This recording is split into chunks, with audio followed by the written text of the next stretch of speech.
ada aktivitas ilegal, baik itu pembalakan, pembakaran, dan sudah dalam bentuk kebun. Ada rasa penyesalan barangkali, Pak? Menyesal.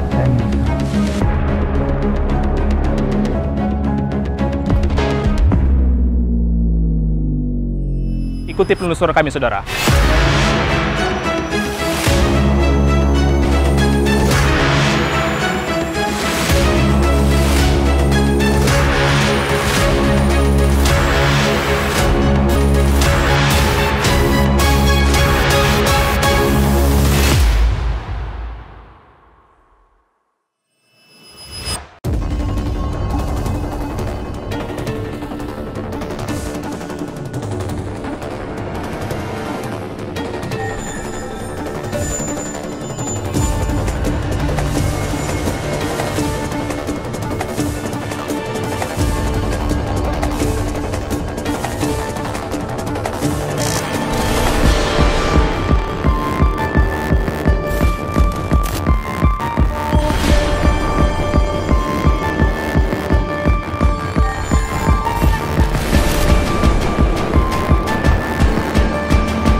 Listrik merupakan salah satu aspek yang sangat penting dalam kehidupan pada zaman modern ini.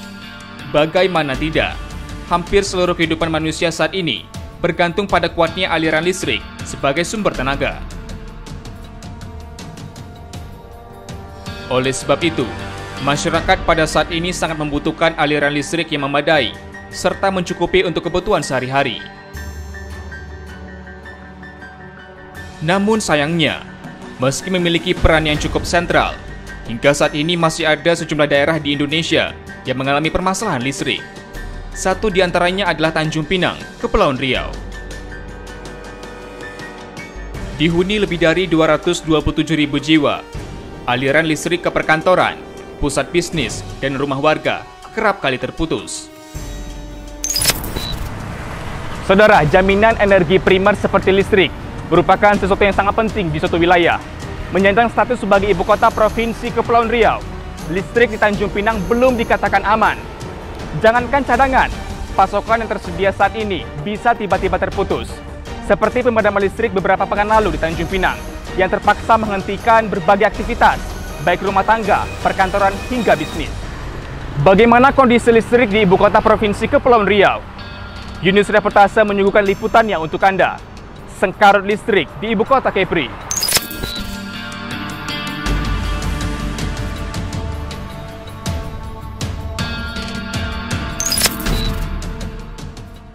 Di kota Gurindam ini, warga kerap kali mengeluh dengan adanya pemadaman listrik yang sering terjadi secara tiba-tiba.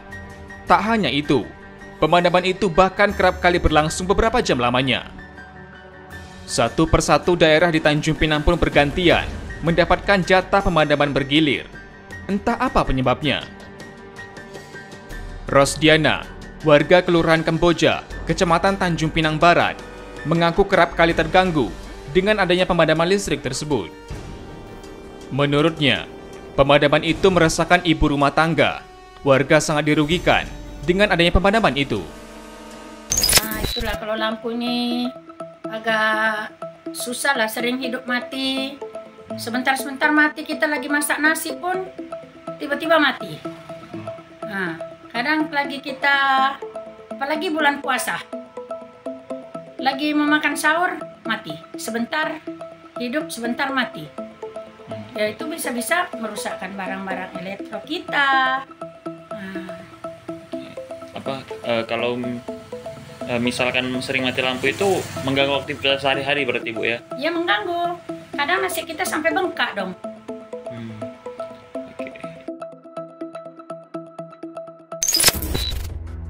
Keluhan serupa juga dirasakan oleh Siti Endarwati, warga Kelurahan Kamboja yang membuka bimbingan belajar. Ia mengatakan, permasalahan listrik itu telah lama, sejak ia tinggal di Tanjung Pinang sekitar 16 tahun yang lalu. Bahkan akibat pemadaman listrik yang sering terjadi itu, barang-barang elektronik miliknya sempat mengalami kerusakan. Rusak alat-alat elektronik. Itu yang pertama, lalu mengganggu usaha dan pekerjaan tentu. Kalau lagi ngajar begitu kan, kalau mati lampu pasti mengganggu. Kayaknya selama saya tinggal di sini 16 tahun agak mendingan sih sekarang. Kalau dulu aduh parah, tapi sampai sekarang kok belum 16 tahun, waktu yang lama loh. Harusnya sebetulnya diperbaikinya lebih awal lebih baik. Sekarang masih tetap sering mati-mati juga ya, walaupun sebentar gitu. Itulah, jadi mesin cuci saya rusak, kulkas saya rusak. Biasanya kalau mati itu berapa lama tuh? Tak tentu ya? Enggak tentu, mati terus langsung dinyalakan, mati lagi, dinyalakan lagi, mati lagi. Tak hanya satu wilayah saja, pemadaman listrik pun kerap kali terjadi di Jalan Ganeng, Kelurahan Batu 9, Kecamatan Tanjung Pinang Timur. Hasandi, salah seorang warga sekitar pun membenarkan hal itu. Ia menjelaskan, pemadaman itu membuat kehidupan sehari-hari menjadi tidak nyaman. Tanggapan soal listrik yang sering mati dan ada dampak nggak sih bagi kegiatan sehari-hari? Oh, kalau sering padamnya listrik di Tanjung Pinang kan, itu menurut saya secara pribadi mengganggu sih sama kegiatan sehari-hari seperti pekerjaan sama dengan tes HP sebagainya, pokoknya terganggu Bang. Oke, harapannya apa sih Bu?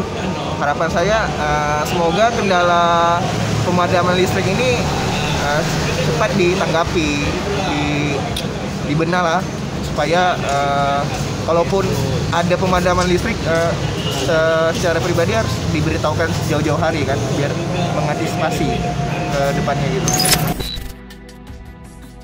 Merespon hal itu, salah seorang anggota DPRD Provinsi Kepulauan Riau, Rudi Chua, membenarkan masalah itu. Ia mengatakan, Pulau Bintan termasuk Tanjung Pinang saat ini masih tergolong defisit aliran listrik. Pulau Bintan yang tidak memiliki pembangkit listrik sendiri, kini bergantung pada Kota Batam. Selain itu, Pulau Bintan khususnya Tanjung Pinang juga tidak memiliki cadangan energi untuk memenuhi kebutuhannya sendiri. Bahkan ia khawatir, apabila terjadi kerusakan fatal di Batam, maka Tanjung Pinang akan turut menjadi korban.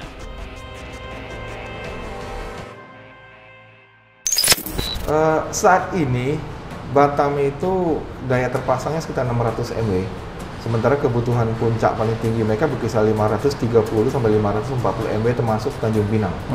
Jadi kebutuhan ini bisa tertutupi dengan kondisi asumsi stabil, artinya semua beroperasi dengan baik. Nah, kalau misalnya ada mesin-mesin yang mulai rusak, ya tentu atau mengalami pemeliharaan tahunan, ini akan berdampak. Tapi yang pertama adalah berdampak kepada masyarakat di Batam, yang kedua baru ke Bintan.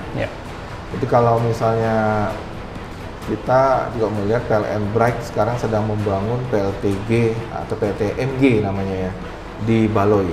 Itu kurang lebih 30 MW. Dan itu sudah beroperasi, dan kita harapkan kalau tidak ada pemeliharaan besar, tentu pemadaman ini menjadi minim.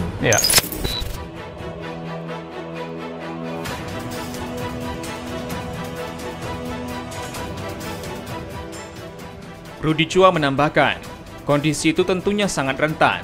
Terlebih lagi mengingat Tanjung Pinang merupakan ibu kota negeri segantang lada yang mulai padat akan penduduk.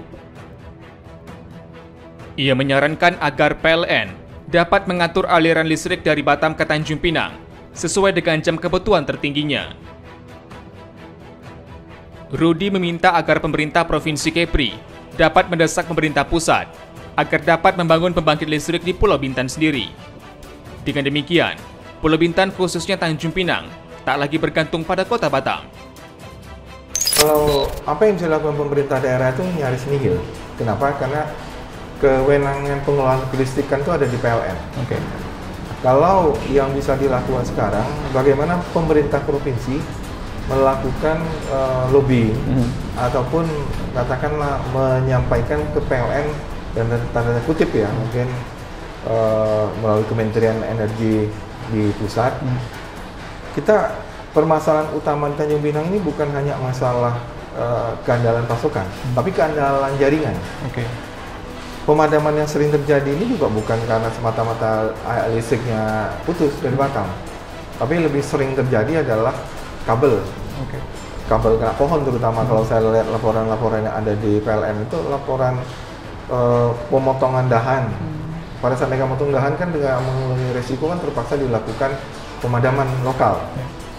Yang kedua adalah binatang.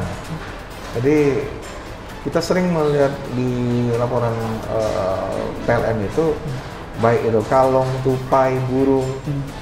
Nah, keandalan jaringan di Pulau Bintan ini adalah jaringan terbuka.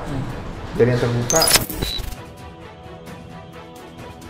Sementara itu, tim Yunus Reportase mencoba mengkonfirmasi permasalahan tersebut kepada Kepala Dinas Energi dan Sumber Daya Mineral Provinsi Kepri, Muhammad Darwin. Ia menilai kebutuhan listrik di Tanjung Pinang didukung dengan kabel interkoneksi dari Kota Batam.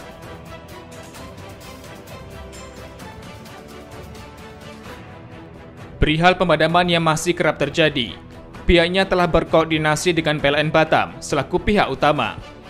Darwin tak menepis kabar kurangnya sumber aliran listrik di Pulau Bintan hingga tak mencukupi kebutuhan masyarakat. Ia menjelaskan, pemadaman 2 pekan lalu terjadi akibat kerusakan pada salah satu alat pembangkit listrik. Masalah tersebut telah dikomunikasikan Pemprov Kepri kepada pihak PLN untuk segera diatasi. Tak hanya itu, Pemprov Kepri juga mengaku telah mendorong PLN agar membangun pembangkit listrik sendiri untuk wilayah Pulau Bintan.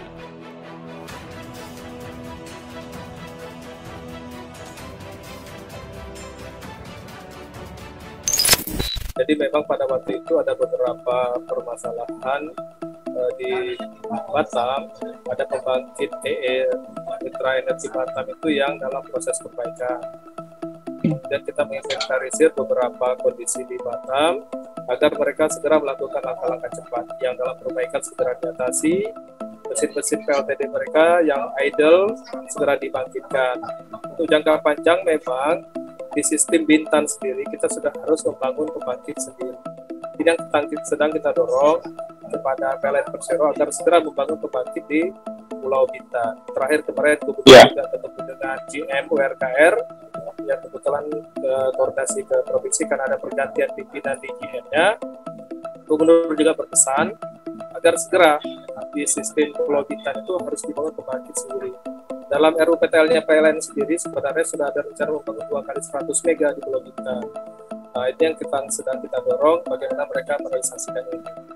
Tahun 2000, sekitar 17 atau 18, Pemprov Kepri telah melakukan penetapan lokasi di sekitar wilayah Bintan Timur, lokasi pembangunan tol untuk berbahan bakar fosil batubara ini. Nah, PLN sekarang lagi mencari pola baru, pilihannya antara mesin gas atau pembangkit EBT. Ia menegaskan, Gubernur Kepri Ansar Rahman memiliki program Kepri Terang yang bertujuan memfasilitasi aliran listrik untuk wilayah di Kepri. Setidaknya saat ini masih ada 122 pulau yang menjadi target program tersebut. Terus kita diskusikan dengan PLN bagaimana upaya pemenuhannya, karena tadi di sisi lain juga PLN masih punya kewajiban yang sangat banyak yang belum kita selesaikan. Itu yang terus kita koordinasikan. Di sisi lain juga kita ingin terus melayani masyarakat yang belum terlayani dalam bentuk memberikan biaya bantuan sambungan listrik. Pada tahun lalu 2021 ada 5.000 rumah bisa kita sambungkan listriknya, dari baik itu dari CSR, dari APBD. Kita juga berkolaborasi dengan pengusaha-pengusaha investor yang ada di Kepri, baik itu dari sisi pertambangan migas, pertambangan yang non migas.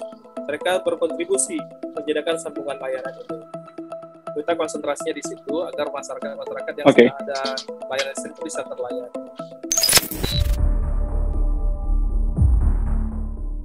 Tim Yunus Reportase juga mencoba mengkonfirmasi keluhan masyarakat tersebut kepada PT PLN, Unit Pelaksana Pelayanan Pelanggan Tanjung Pinang. Sejumlah pejabat PLN yang coba kami hubungi mengaku sedang dinas di luar kota dan tak dapat memberikan keterangan. Minimnya pasokan listrik juga menarik perhatian Kepala Ombudsman Perwakilan Kepri, Lagat Syedari. Lagat sempat melakukan sidak di PLTU Tanjung Kasam, Batam. Dalam sidak itu, Kepala Ombudsman Kepri mendapati salah satu mesin sedang diperbaiki. Akhirnya nggak ada lagi pemadaman di Batam ya, nggak ada lagi pemadaman. Nah, tetapi sepertinya ini berimplikasi kepada interkoneksi Bintan. Saat ini di Bintan sebagian masih padam. Ya, jadi saya nggak tahu manajemen bagaimananya, tapi memang waktu itu kami desak agar di Batam ini recovery progresnya dipercepat supaya jangan terjadi pemadaman lagi gitu kira. Dan Pak Dirut, ya Pak Nyoman itu berjanji kepada saya bahwa di bulan September nanti mendatangkan satu pembangkit dari luar Batam, Sumatera itu sebesar 40 megawatt. Nah ini sangat besar. Ya ini diesel dan akan beroperasi itu September. Jadi proses pendatangan sini, proses pemasangannya itu September on. Nah, kalau ini sudah dipakai tahun nanti, maka nggak ada masalah lagi. Secara teori nggak ada masalah lagi, Pak. Nah, tapi memang mereka tetap akan melakukan proyeksi kebutuhan untuk tahun 2023 pada masa ini. Dan ada pembangkit akan dibangun lagi. Tapi itu masih dalam perencanaan pengajuan kepada Dirut PLN Pusat. Selain masalah padamnya lampu, Ombudsman juga mengomentari terkait semerautnya tiang listrik yang dipenuhi dengan kabel jaringan internet dan TV kabel. Ia mengatakan, hal tersebut sangat mengganggu pemandangan serta membahayakan masyarakat sekitar. Ya, tak mungkin tidak ada persetujuan RT dan RW, kan gitu kan? Kan mereka masuk dengan embel-embel barang, mungkin ada penambahan kapasitas seperti itu. Nah, tetapi kan cara mereka pasang itu kan semsrat gitu. Ya, belum lagi berseliweran, itu baru satu provider. Belum lagi kalau ada 2-3 titik kabel, belum lagi jaringan internet. Waduh. Semsraut memang, nah betul. Jadi kita akan coba lakukan kajian untuk itu sehingga ke depan ada penataan yang dilakukan. Ya minimal untuk perumahan-perumahan baru ya, baru mungkin penataannya bisa, untuk yang lama secara bertahap seperti itu. Lagat berharap PLN dan pemerintah dapat segera menyelesaikan masalah aliran listrik tersebut. Selain itu, warga juga dapat menjadi lebih nyaman dalam beraktivitas sehari-hari.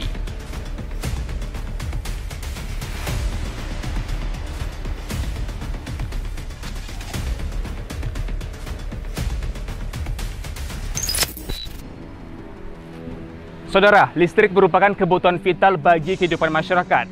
Kita mengharapkan pemenuhan hak sipil dan kebutuhan dasar seperti listrik dapat terpenuhi. Saksikan Yunus Reportase edisi selanjutnya. Sampai jumpa.